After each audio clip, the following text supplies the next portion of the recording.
우리 다 같이 사도신경으로 신앙 고백하겠습니다.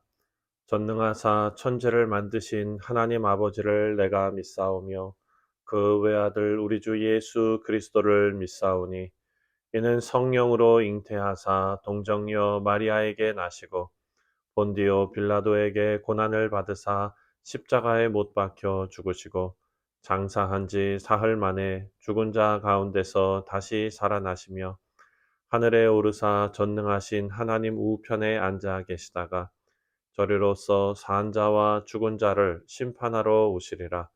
성령을 믿사오며 거룩한 공회와 성도가 서로 교통하는 것과 죄를 사하여 주시는 것과 몸이 다시 사는 것과 영원히 사는 것을 믿사옵나이다. 아멘. 우리 다 같이 찬송가 425장 주님의 뜻을 이루소서 함께 찬송하겠습니다.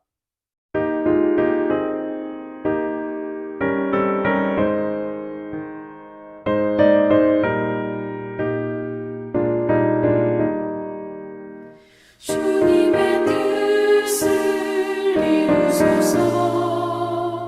고요한 중에 기다리니 지금과 같은 날 빚으소. 주님의 영성 만드소서. 주님의 뜻을 이루소서. 주님 발 앞에 엎드리니 나의 맘속을 살피시사 눈보다 이게 하옵소서.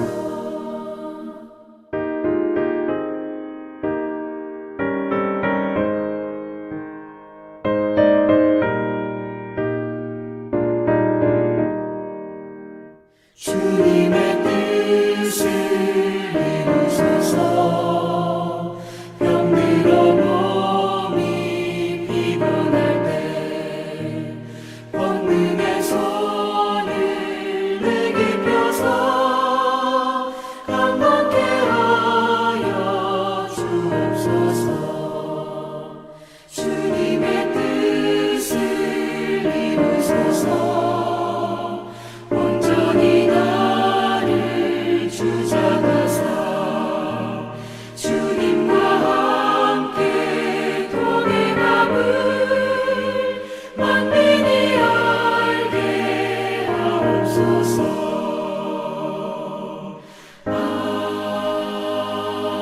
아멘.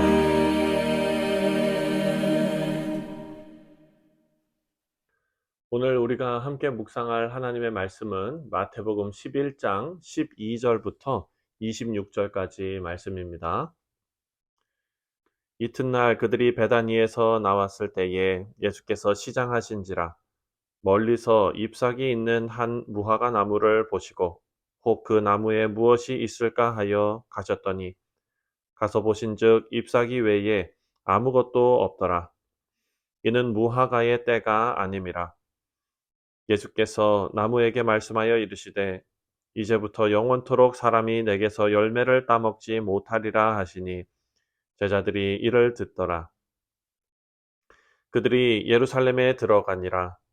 예수께서 성전에 들어가사 성전 안에서 매매하는 자들을 내쫓으시며 돈 바꾸는 자들의 상과 비둘기 파는 자들의 의자를 둘러 엎으시며 아무나 물건을 가지고 성전 안으로 지나다님을 허락하지 아니하시고 이에 가르쳐 이르시되 기록된 바 내 집은 만민이 기도하는 집이라 칭함을 받으리라고 하지 아니하였느냐. 너희는 강도의 소굴을 만들었도다 하시매 대제사장들과 서기관들이 듣고 예수를 어떻게 죽일까 하고 꾀하니 이는 무리가 다 그의 교훈을 놀랍게 여김으로 그를 두려워하밀러라. 그리고 날이 저물매 그들이 성 밖으로 나가더라. 그들이 아침에 지나갈 때에 무화과 나무가 뿌리째 마른 것을 보고 베드로가 생각이 나서 여짜오되 라비어 보소서 저주하신 무화과 나무가 말랐나이다. 예수께서 그들에게 대답하여 이르시되 하나님을 믿으라. 내가 진실로 너희에게 이르노니 누구든지 이 산더러 들리어 바다에 던질지라 하며 그 말하는 것이 이루어질 줄 믿고 마음에 의심하지 아니하면 그대로 되리라. 그러므로 내가 너희에게 말하노니 무엇이든지 기도하고 구하는 것은 받은 줄로 믿으라. 그리하면 너희에게 그대로 되리라. 서서 기도할 때에 아무에게나 혐의가 있거든 용서하라. 그리하여야 하늘에 계신 너희 아버지께서도 너희 허물을 사하여 주시리라 하시니라. 아멘. 기도하겠습니다. 하나님 아버지, 하나님의 말씀을 이 아침에 묵상하며 겸손한 마음으로 주님 앞에 섭니다.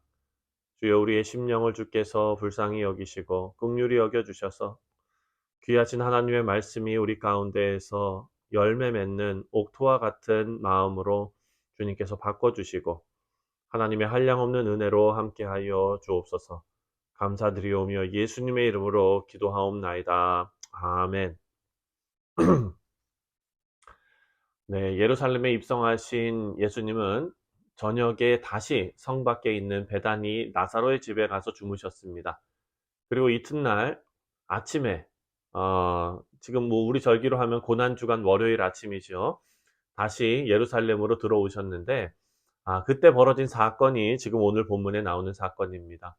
예수님께서 잎사귀가 무성한 무화과 나무를 보시고 열매를 찾으셨는데 열매가 없어서 그 무화과 나무를 저주하셨는데 뿌리채 마른 사건입니다.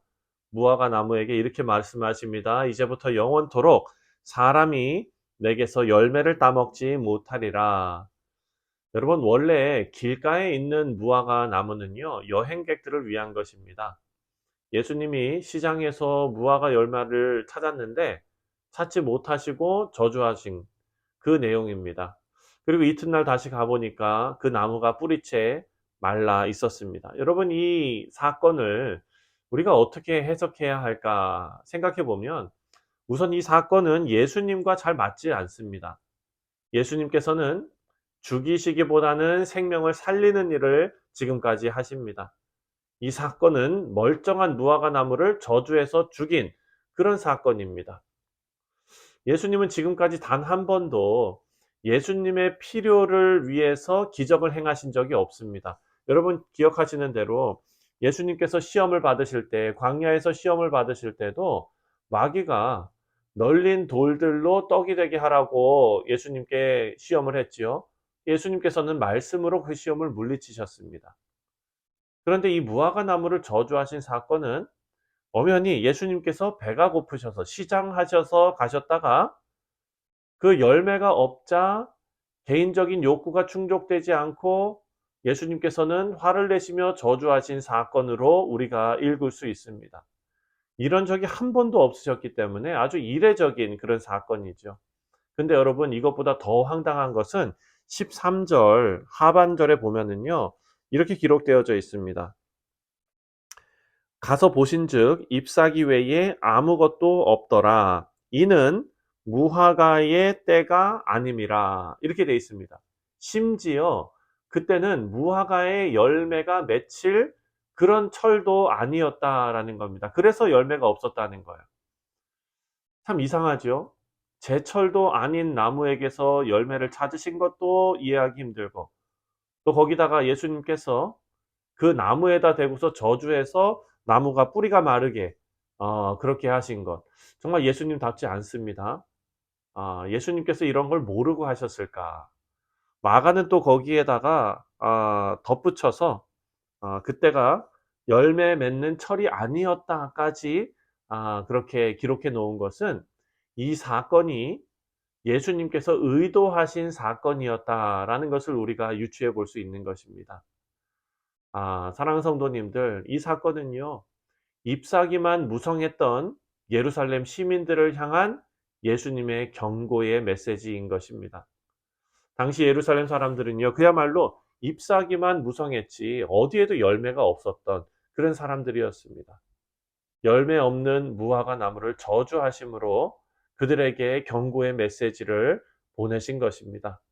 겉만 번지르르한 그런 예루살렘에 그 현장감 넘치게 예수님께서 이 무화과 나무 사건을 통해서 아주 묵직한 메시지를 그들에게 던지셨습니다.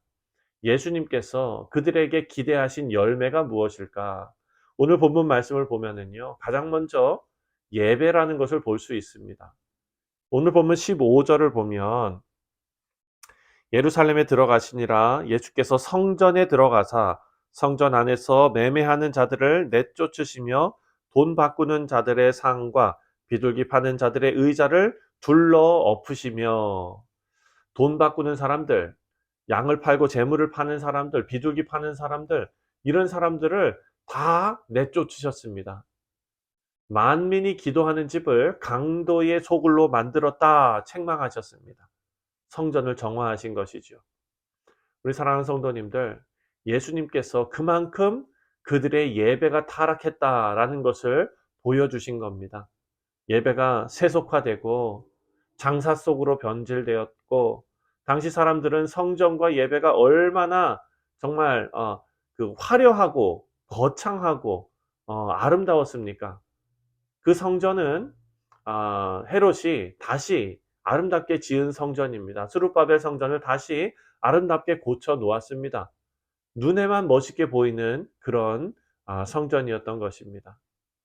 사랑하는 성도님들, 예루살렘 시민들은요, 양이나 비둘기나 염소는 잘 바쳐도 그들이 자신의 삶을 하나님께 드리지는 못했다라는 것을 우리가 알 수 있습니다.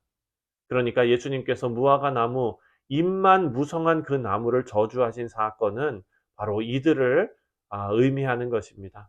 하나님이 원하시는 것은 잎사귀가 아니라 열매인데 어디에도 열매를 발견할 수 없었습니다. 죽은 짐승만 바치는 것이 바로 그들이 드린 죽은 제사입니다. 하지만 살아있는 나의 삶을 하나님께 드리는 산 제사가 그들에게 없었던 것입니다. 예배는 형식이 아니라 내용입니다. 예배는 종교 의식이 아니라 우리의 인생, 나의 존재 전부를 하나님 앞에 드리고 또 결단하는 그런 것이 바로 예배입니다. 잎사귀가 아니라 열매를 바치는 행위가 예배라는 것입니다. 하나님께서는 이렇게 잎사귀만 무성한 자들이 드리는 죽은 제사를 받지 않으십니다. 그 다음에 우리가 또한 생각해 볼 수 있는 열매는 바로 믿음의 열매입니다. 22절 말씀을 보면은요, 예수께서 그들에게 대답하여 이르시되 하나님을 믿으라 라고 말씀하십니다. 그리고 23절에도 내가 진실로 너희에게 이르노니 누구든지 이 산더러 들리어 바다에 던지라 하면 그 말하는 것이 이루어질 줄 믿고 마음에 의심하지 아니하면 그대로 되리라. 여러분, 예수님은 이렇게 믿음 없는 종교 지도자들에게 회칠한 무덤 같다라고 말씀하셨습니다. 그리고 이들에게 하나님을 믿으라 라고 말씀하십니다. 하나님을 믿는 믿음이 있으면 산을 들어 바다에 던질 수 있는 믿음의 열매를 맺으라고 그렇게 촉구하고 계십니다. 사랑하는 성도님들, 이 말씀을 우리 삶에 적용해 보면 우리 앞에 산이 없는 사람 한 명도 없습니다. 우리 교회도 마찬가지고 우리 개인의 인생도 이번 한 해도 헤아릴 수 없는 크고 작은 산들이 우리 인생 가운데 놓여질 것입니다. 그것은 우리가 믿음으로 들어서 바다에 던질 수 있는 그런 하나님을 믿는 믿음을 예수님께서 우리에게 요구하십니다. 잎사귀 말고 믿음의 착실한 열매를 맺는 우리 모두가 되기를 간절히 소원합니다. 사랑하는 성도님들, 하나님께서는 우리에게 요구하시는 것이 있습니다. 그것은 바로 우리의 말뿐이 아닌 우리의 삶을 요구하십니다. 그 삶은 기도를 통해서 하나님 앞에 올려드릴 수 있을 것입니다. 24절 말씀을 보면 하나님께서 찾으시는 또 하나의 열매가 바로 기도라는 것을 알 수 있습니다. 24절에 그러므로 내가 너희에게 말하노니 무엇이든지 기도하고 구하는 것은 받은 줄로 믿으라. 그리하면 너희에게 그대로 되리라. 아멘. 여러분, 형식적인 기도가 아니고요, 믿지도 않는, 믿음 없는 그런 기도가 아닙니다. 바로 반드시 이루어질 것을 확신하며 하는 기도입니다. 여러분, 당시 유대인들은 얼마나 기도를 많이 했습니까? 사람들 보이는 길거리에서 기도하고 시장에서 기도하고 그리고 금식할 때는 슬픈 기색을 하고 머리를 헝클어져 있고 재를 뒤집어 쓰고 사람들 보이는 곳에서 기도하는 그런 사람들이었습니다. 그래서 이들에게는 기도조차도 위선적인 행동으로 기도를 하는 그런 사람들이었습니다. 그래서 예수님께서 그들에게 잎사귀만 무성한 그런 삶이다라고 질책하시는 겁니다. 주님이 우리에게 당부하신 기도는요, 기도한 것을 이미 받은 줄로 믿으라. 믿음이 있는 기도입니다. 응답이 나에게 지금 눈앞에 보이는 것은 아니지만 이미 이루어진 것으로 믿으라라는 것입니다. 이게 예수님께서 알려주신 믿음의 기도인데, 믿음은 바라는 것의 실상이라고 했습니다. 우리 사랑하는 성도님들, 예수님께서는 언제나 우리의 열매에 목말라 하십니다. 그래서 우리에게 열매를 맺으라고 촉구하십니다. 예루살렘 길가에서 저주받은 이 무화과 나무를 우리가 꼭 기억하면서 얼마나 그 잎사귀가 풍성했습니까? 보기에 풍성했습니까? 하지만 그것은 다 거짓이었죠. 십자가를 앞두시고 죄 없는 무화과를 저주하시면서 그렇게 제자들과 사람들에게 경고하신 예수님의 이 말씀을 우리가 진지하게 마음에 받고 우리 가운데 예배와 그리고 또 믿음과 기도가 열매로 하나님 앞에 드러나는 귀한 믿음의 성도님들 다 되시기를 주님의 이름으로 축원드립니다. 기도하겠습니다. 하나님 아버지 은혜와 사랑에 감사를 드립니다. 하나님께서는 우리의 인생에 열매를 찾으시는 줄 믿습니다. 아버지 우리의 신앙생활 가운데서 예배의 열매, 믿음의 열매, 그리고 기도의 열매가 주렁주렁 맺힐 수 있도록 주님 우리에게 은혜 주시고 또한 함께하여 주시옵소서. 감사드리오며 예수님의 이름으로 기도하옵나이다. 아멘. 하늘에 계신 우리 아버지여, 이름이 거룩히 여김을 받으시오며 나라가 임하시오며 뜻이 하늘에서 이루어진 것 같이 땅에서도 이루어지이다. 오늘 우리에게 일용할 양식을 주시옵고 우리가 우리에게 죄 지은 자를 사하여 준 것 같이 우리 죄를 사하여 주시옵고 우리를 시험에 들게 하지 마시옵고 다만 악에서 구하시옵소서. 나라와 권세와 영광이 아버지께 영원히 있사옵나이다. 아멘. 네, 사랑하는 성도님들, 오늘 목요일은 우리가 함께 신앙생활하는 사랑하는 교우들을 위해서 기도하는 날입니다. 우리 교우들, 여러 가지 기도 제목들 혹시 아시는 것들 있으시면 하나님 앞에 우리 기도의 열매가 맺힐 수 있도록 서로를 위해서 중보하는 아름다운 신앙의 공동체가 되기를 바랍니다. 우리가 이 시간 우리 사랑하는 성도들을 위해서 함께 기도하시고 우리 성도들의 사업과 직장과 학업과 가정 위에 하나님께서 기름 부어 주시도록 은혜로 함께 해 주시도록 기도해 주시고 특별히 우리 믿음회의 사랑하는 성도님들 하나님께서 강건하게 붙들어 달라고 함께 기도하도록 하겠습니다. 다 같이 기도합니다.